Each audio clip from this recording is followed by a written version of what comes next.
Oke, bismillahirrahmanirrahim. Assalamualaikum warahmatullahi wabarakatuh. Syakila, apa kabarnya hari ini? Baik. Baik, alhamdulillah.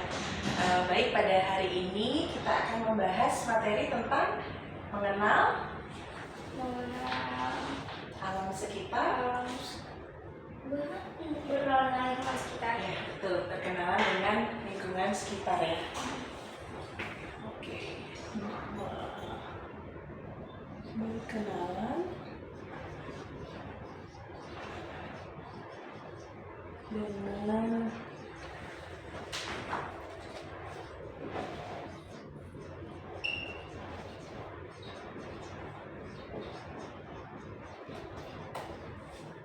Oke, kalau dengar kalimat berkenalan dengan lingkungan sekitar, apa yang ada di pikiran Syakila? Apa ya? Biasanya di lingkungan sekitar Syakila ada apa saja? Ada air, Ada air, udara, ada air, udara, lalu ada apa? udara, Udara, tanah. lalu ada tanah. Iya, yang ada di sekitar kita ini ya. Jadi ada unsur air, udara, dan tanah. Nah, di tiga unsur ini kita pasti memanfaatkan ketiganya ya. Kita mendapatkan manfaat dari ketiga ini. Kalau air biasanya digunakan untuk apa? Syakila? Untuk mandi, Mandi. Terus buat apa lagi saya mandi? buat nyuci Cuci apa biasanya Syakila? baju. Cuci baju sendiri. Iya. Masya Allah. Terus mandi, cuci gitu ya. Iya. Terus kita biasanya selain mandi, nyuci air itu buat apa lagi? Sumber kehidupan ya. Iya. Pokoknya kalau kita listrik mati, air mati, kayaknya aduh bingung banget ya. Mau mandi susah, mau masak susah gitu ya. Lalu ada lagi udara. Nah, kita biasanya memanfaatkan udara untuk apa? Untuk kehidupan. kita menghirup udara. Menurut Syakila udara yang di Jakarta ini, Depok, termasuk udara yang sehat atau tidak? Biasa-biasa aja. Biasa-biasa aja. Maksudnya gimana? Gak tahu juga sih. Kalau pagi hari Syakila melihat langit tuh biru atau abu-abu? Biru. Biru ya, alhamdulillah ya. Jadi mudah-mudahan kondisi udara kita masih baik gitu ya, udara kehidupan.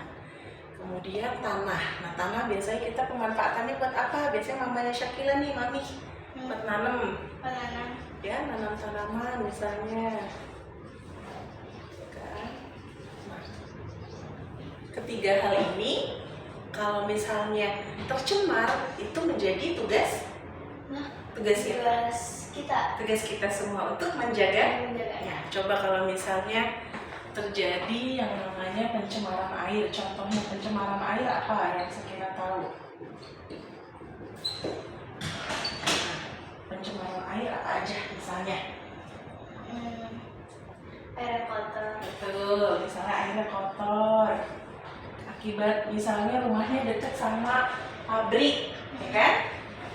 Kita jadi terdampak ya, rumahnya dekat sama pabrik, udah gitu pabriknya asal, buangnya nggak bikin pembuangan sendiri saluran gitu ya. Lalu apalagi pencemaran air? Sungai kotor. Sungai kotor, betul. Kalau Syakila suka dengar Pandawara ya, pernah dengar Pandawara? Dia beresin sungai Iya.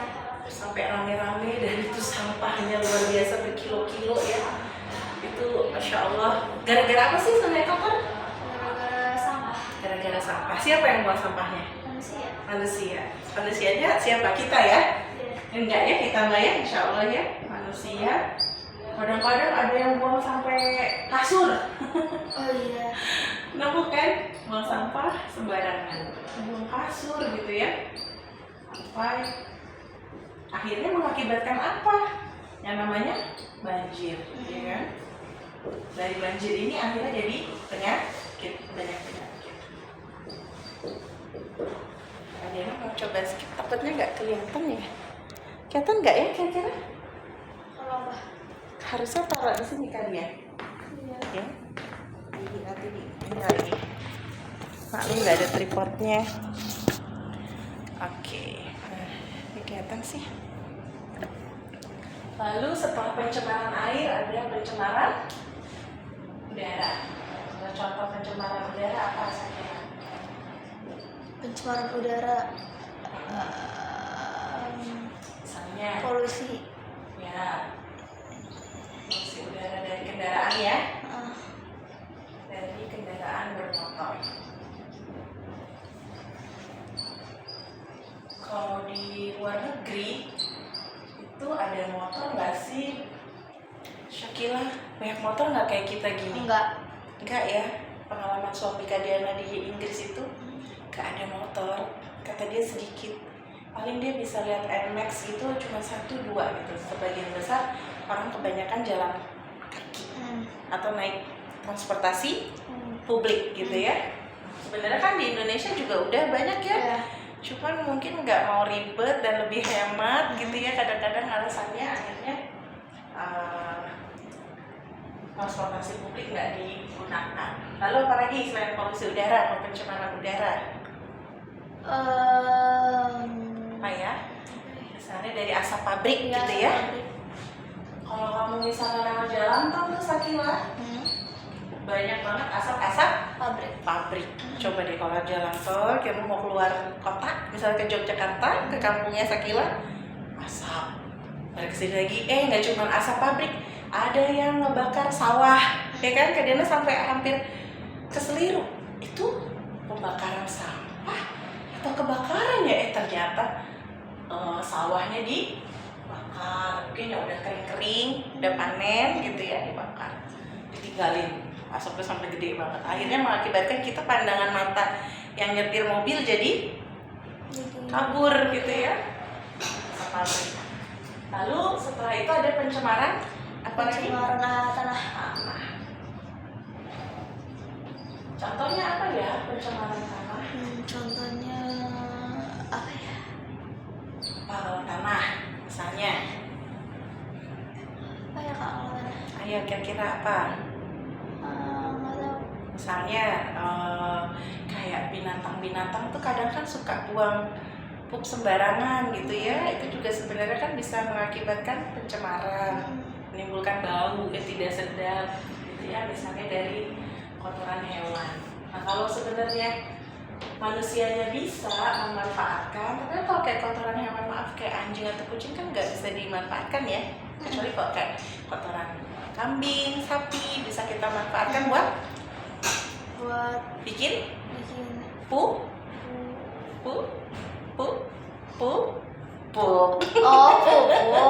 Kita bisa bikin pupuk gitu kan ya. Oh iya ya. Iya, kotoran hewannya gitu-gitu loh, itu kan juga mencemari lingkungan. Terus tambah lagi tuh misalnya apa ya? Itu karena selokannya pembuangan bekas pembuangan bahan-bahan kimia akhirnya terserap oleh tanah. Nah itu juga akhirnya unsur tanah yang tadinya subur jadi rusak gitu kan. Kita dari limbah itu misalnya ya. Limbah yang diserap tanah. Oke. Sekarang Sakila udah tahu nih semuanya pencemaran ini. Kalau begitu, apa yang bisa kita lakukan ya supaya pencemaran air ini tidak terjadi lagi? Misalnya, apa yang kita sebagai pelajar bisa lakukan deh, hal terkecil. Contoh di pencemaran udara deh, Sakila mau melakukan apa? Misalnya, kalau Sakila jadi menteri deh, menteri perhubungan misalnya, Amin. Misalnya ya, Sakila diamanahi nih jadi menteri perhubungan. Gimana sih cara menyelesaikan pencemaran udara nih di Indonesia ini? Sakila mau bikin kebijakan apa? Masyarakat harus kurangin naik motor, terus kayak pakai transportasi umum gitu, buat naikin devisa negara juga. Udah gitu ya. Padahal di Indonesia udah tuh aturannya, tapi udah dibikin juga ganjil genap loh, ya kan, demi untuk mengurangi kemacetan. Tapi tetap tuh gimana Sakila ya? Kereta juga udah ditambah armadanya, tapi masih tetap umpel-umpelan. Iya. Ya kan? Tapi sekarang sih udah, kalau kereta yang luar kota udah cakep banget ya. Kita udah teratur. Dulu zaman Kak Diana itu kereta udah bisa bayar di atas. Kalau nggak dapet tiketnya itu Kak Diana bisa bayar di atas, yang penting ke bawah. Jadi duduknya tuh di bawah. pakai alas gitu, pakai koran aja udah yang penting ke bawah nyampe gitu. Dulu kayak gitu. Kalau sekarang nggak bisa, kita teratur ya, tertib, nggak ada yang jualan gitu ya. Nah itu buah dari kebijakan ganti menteri, kita semua jadi ikut merasakan dampaknya positif gitu kan. Ketika menterinya yang dulu ternyata kereta ya Allah yang jualan lalu lalang gitu ya. Terus kalau nggak dapet boleh masuk dari stasiun mana aja naik, yang penting duduk di bawah gitu ya. Nah, kalau sekarang ketika ganti menteri Pak Ignatius saat itu dia merubah semuanya kali jadi bagus ya. Harus beli dari jauh-jauh hari, harus punya tiket, kemudian nggak boleh lagi ada yang jualan gitu ya. Nah, ini kebijakan Shakila tadi sebagai menteri juga udah bagus ya, menggunakan transportasi umum. Ini yang masih sulit ya di Indonesia ya, semua masih pengen pakainya karena dianggap hemat dan lebih cepat. Apalagi di tengah macetnya Jakarta. Kalau untuk mengurangi pencemaran air misalnya, jangan buang sampah sembarangan di sungai. Jangan buang sampah ya. Tidak boleh buang sampah sembarangan. Terus apa lagi?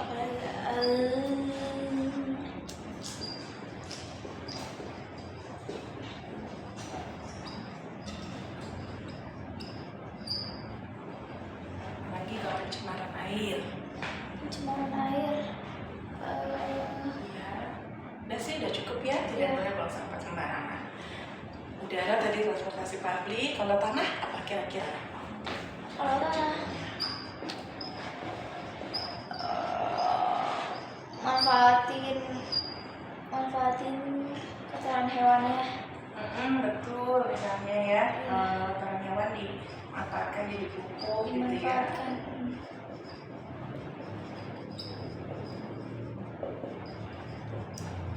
Terus tidak boleh membuang limbah sembarangan ya.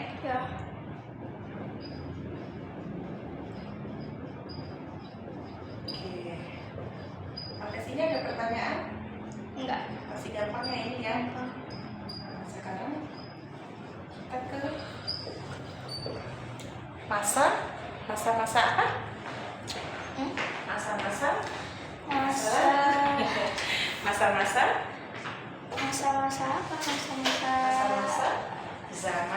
Masa-masa zaman praaksara. Dulu kalau zaman Kadiana itu namanya prasejarah. Sekarang disebutnya praaksara gitu ya. Jadi zaman dimana kita belum mengenal huruf gitu ya. Nah itu masanya ada terbagi menjadi apa saja? Karina izin hapus ini ya. Yang pertama apa? Masa pertama Arkaikum. Betul.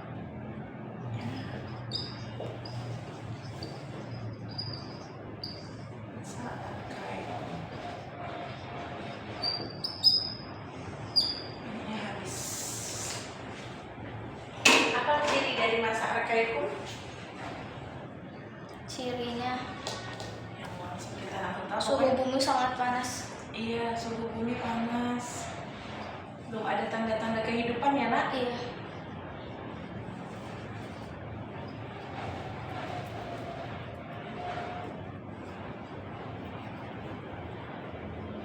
Ini namanya zaman Arkaikum. Lalu setelah Arkaikum ada apa lagi? Apa ya? Paleozoikum. Iya, betul. Paleo. Zoikum.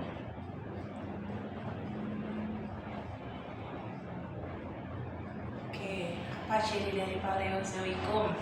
Sudah ada hewan amfibi dan reptil dan serangga. Masya Allah, pintar banget ya. Sudah mulai ada reptil, terus Hewan amfibi dan serangga. juga serangga. Ya, sudah mulai ada hewan-hewan seperti ini. Setelah Paleozoikum, Mesozoikum. apa lagi? Mesozoikum. Yang ketiga adalah masa Mesozoikum. Cirinya adalah sudah mulai ada Sama ada hewan Besar, reptil ya? besar ya. seperti dinosaurus ya. Iya. Sudah mulai ada dinosaurus. Sekarang dinosaurus masih ada nggak? Enggak, udah nggak ada. Nggak ada ya, sudah punah. Nah, sudah ada sih di itu, di mana taman ini ya? Oh iya. Apa itu nama tempatnya? Pernah kesana nggak? Pernah. Pernah ya? Apa ya nama tempatnya? Kak Dina juga lupa. Lupa. Kak Dina cuma ingetnya ada pohon yang bisa ngomong. Iya. Kita aja yang bingung. Udah, yang terakhir adalah Zaman Neozoikum. iya, masa atau zaman Mesozoikum. Ciri dari Mesozoikum adalah Sudah ada manusia. iya, sudah ada manusia purba.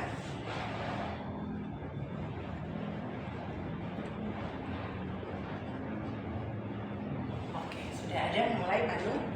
Kemudian dia ini ternyata dibagi lagi zamannya ya. Jadi zaman apa saja? Zaman batu. Betul. Zaman batu. Jadi kalau pada zaman Paleozoikum, kehidupan sudah mulai muncul. Lalu dia juga kalau di Indonesia itu arkeolog sudah menemukan ada yang namanya Pithecanthropus erectus. Jadi ini nama apa? Nama manusia purbanya ditemukan di Pulau Jawa. Itu namanya Pithecanthropus erectus.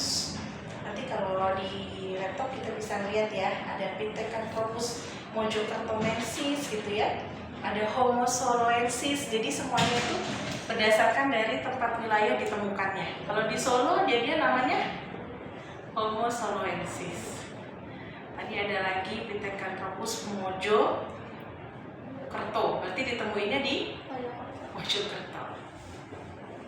Sakila pernah ke Mojokerto? Enggak. Mojokertonensis. Oke, itu semuanya. Oke, fosil-fosilnya. Sampai situ ada pertanyaan? Sudah ya, sama. Kemudian kita masih tetap interaksi sosial sudah kan ya? Udah. Oke, berarti kita ke soal-soal. Oh, masih ada Kak sisi-sisinya? Masih ada? Masih. Oke, silakan apa? Sekarang ini ya? Dinamika sosial. Dinamika sosial.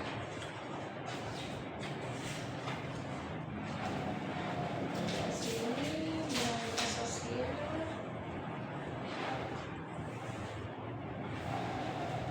Dinamika sosial bukannya tentang keberagaman, terus apa satu lagi tadi ya?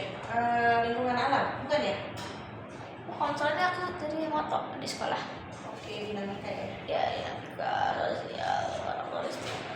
Dinamika artinya apa? Kalau yang Sakila tahu? Dinamika. Kalau dengar kata dinamika, Apa ya? dinamika artinya Perubahan. perubahan. Jadi dinamika itu perubahan.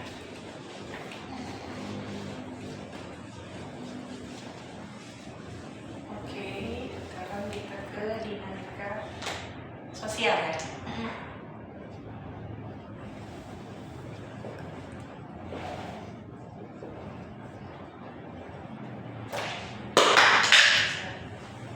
Apa tadi dinamika sosial artinya Perubahan sosial.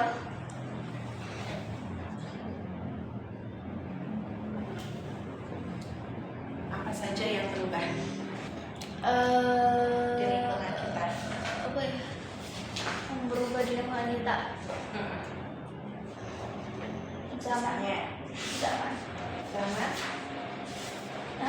zaman tadi apa jawabnya? Perubahan apa? Perubahan sosial. Ya, apa contohnya?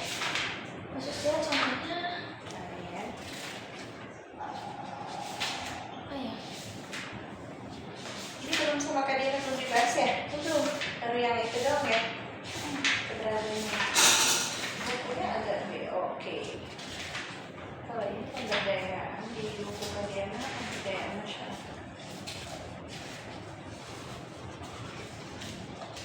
Dinamika sosial apa coba ya? Yang dibahas apa saja sih disebut dari kisi-kisinya Mak? Perkenalan dengan lingkungan sekitar, berkenalan dengan alam, berkenalan dengan lingkungan sekitar dalam kurung, berkenalan dengan alam, pencemaran air, udara, Sudah? tanah, Berarti sudah ya? berkenalan dengan masyarakat, dinamika sosial, karakteristik budaya, Karakteristik budaya. Terus? pembiasaan diri untuk melaksanakan lingkungan dalam kurung, melestarikan lingkungan dalam kurung, pembiasaan diri melestarikan sumber daya udara, air, tanah, sama zaman praaksara. Udah dong berarti ya? Udah semua ya? Iya kan? Tinggal Tadi ini. kita secara singkat-singkat. Itu udah semua. Yang belum adalah kalau belajar tentang asal usul leluhur bangsa Indonesia Enggak, sekarang nggak dibahas diaspora gitu-gitu. Enggak. Oh, berarti itu nggak masuk. Oke. Zaman-zaman bercocok tanam gitu-gitu. Aktivitasnya. Zaman-zaman bercocok tanam. Ya, aktivitas aktivitasnya setiap zaman di masa praaksara. Itu ya, Itu masuk ya. Oke, jadi yang pertama aktivitas zaman praaksara.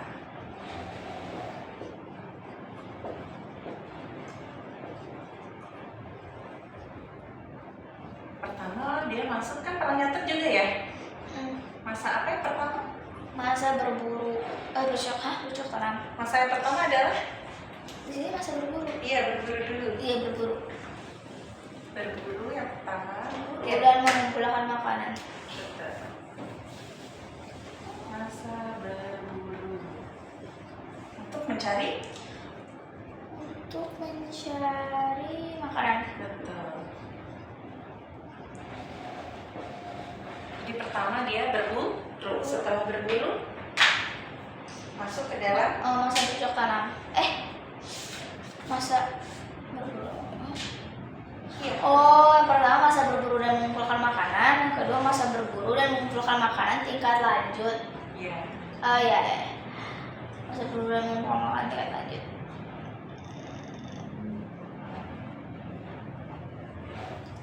Maksudnya tingkat lanjut apa? Mulai menetap orang-orangnya mulai Ya, di gua betul. gitu. Orangnya sudah mulai menetap di gua ya. Iya. Jadi udah mulai punya tempat tinggal. Lalu yang ketiga Yang Lalu ketiga masa bercocok tanam. bercocok tanam.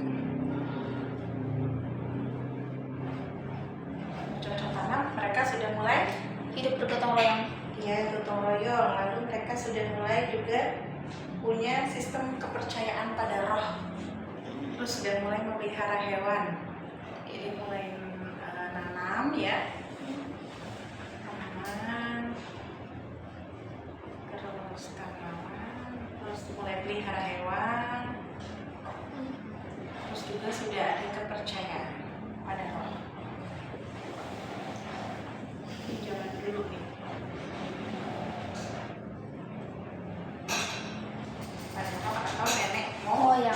Jadi dulu agamanya kepercayaan pada nenek moyang. Kalau Kak Diana dulu pernah pengalaman ke Baduy, udah percita ya? Ke Baduy dalam dan Baduy luar itu terasa banget. Kalau di Baduy dalam itu mereka masih benar-benar melestarikan budayanya. Dan mereka nggak punya agama, jadi agamanya itu dia nyebutnya itu apa itu ya, ada kadang lupa sebutannya. Jadi mereka itu punya kepercayaan terhadap nenek moyang. Jadi mereka mandi nggak pakai sabun demi untuk tidak mencemari air, gitu ya. Jadi mandi aja nggak pakai sabun, baju juga nggak pakai sabun. Jadi pakai ada daun-daun di sekitar yang bisa dimanfaatin sama mereka tuh buat nyuci, dan itu efektif bersih gitu. Cuma buat kita yang orang kota biasa mandi pakai sabun itu kayak kesek banget. Cuma karena dingin ya, jadi seger aja. Kayak Diana gitu. Terus masak juga mereka masih pakai tradisional ya. Di Baduy itu masih pakai kayu bakar, tapi itu berasa enak banget Sakila. Cuma makan nasi anget sama ikan asin. Tapi rasanya enak banget buatan mereka itu, nasinya pulen gitu ya, ikan asinnya padahal cuma dibakar doang tapi enak banget, nikmat. Terus di sana itu sistem perkawinannya dijodohkan dari kecil. Jadi udah misalnya yang laki udah lahir, yang perempuan udah lahir, mereka dijodohin. Nanti ketika udah masanya di usia sudah tepat menikah, bisa 17, 15 gitu. Yang perempuan ditaruh di gunung. Nanti ketika waktunya turun dari gunung baru dipertemukan menikah. Lalu sistem apa lagi ya di sana tuh ya selain perkawinan dan lain-lain. Mereka itu jalan kaki dan mereka menepati janji tipe orangnya. Jadi kalau misalnya kita ke sana terus dia nanya alamat rumah kita di mana. Misalnya saya rumahnya dekat Setu Babakan, misalnya ya Kak Diana gitu ya, dekat Setu Babakan. Itu beneran dia akan datang dan dia cari gitu. Dengan tanpa alas kaki. Mereka kan nggak pakai alas kaki, nggak pakai sandal atau sepatu untuk baru di dalam ya, kira itu baru di dalam. Dan itu mereka beneran datengin gitu. Bahkan dulu Kak Diana masih kerja di UI itu mereka jualan madu kan. Jadi karena merasa Kak Diana udah pernah 5 hari tinggal di sana, jadi kayak ada keeratan batin. Jadi kalau ngeliat mereka tuh ya udah beli deh gitu. Jadi kayak apa ya istilahnya ya, kayak aku pernah kesana dan mereka tuh baik gitu ya, udah kita beli. Mereka tuh jalan kaki sehari itu jalan kaki dari Baduy itu kan daerah Banten sampai ke Jakarta. Itu dulu Kak Diana aja naik, pertama tuh naik naik kayak mobil bis dulu, lalu turun di terminal Ciboleger, lalu dari terminal Ciboleger itu baru naik kayak truk gitu ya, bukan truk sih apa ya, mobil cup gitu yang kebuka. Itu seru banget. Nanti Syakila, Kamila IPS nggak? Nggak ada penjurusan ya sekarang ya? Kalau apa? Nah, sekarang SMA ada penjurusan nggak sih? Ada. Oh, ada ya? IPS. Nah, kalau anak-anak yang ngambil IPS, maka akan sering deh tuh meneliti ke daerah-daerah kayak gitu. Gitu, nanti dicatat sistem perkawinannya gimana, budayanya, agamanya gitu ya. Lalu setelah itu, yang terakhir adalah zaman? Terakhir, masa perundagi atau logam. Iya, berasal dari bahasa apa ini, undagi ya, jadi atau logam gitu. Jadi sudah banyak peralatan-peralatan buat masak dan makan itu udah pakai yang namanya logam atau masa pertukangan lah gitu ya. Udah mulai ada juga perhiasan ya, udah mulai bikin-bikin perhiasan emas gitu ya. Sampai sini ada pertanyaan nggak? Nggak ada. Nggak ada. Paling nanti kalau ada soal tuh kayak gini nih, ada gambar-gambar gitu ya. Ada yang ini namanya apa? Yang ini namanya nekara, betul. Kalau yang ini namanya? Yang B namanya moko. Nah, ini baru namanya kapak perunggu. Iya, kapak perunggu. Gitu. Kapak peralatan logam. Bukan kapak corong, kapak perunggu. Ini kapak buat motong ya. Kalau nekara buat apa? Nekara buat Kalau dari bentuknya nekara kelihatannya buat apa? Alat musik. Iya, kayak kendang gitu ya. Iya. Nah sekarang setelah itu kita terakhir asal usul leluhur kita bangsa Indonesia. Maka teorinya ada banyak. Itu kan ini nggak di sekolahmu nggak masuk ya?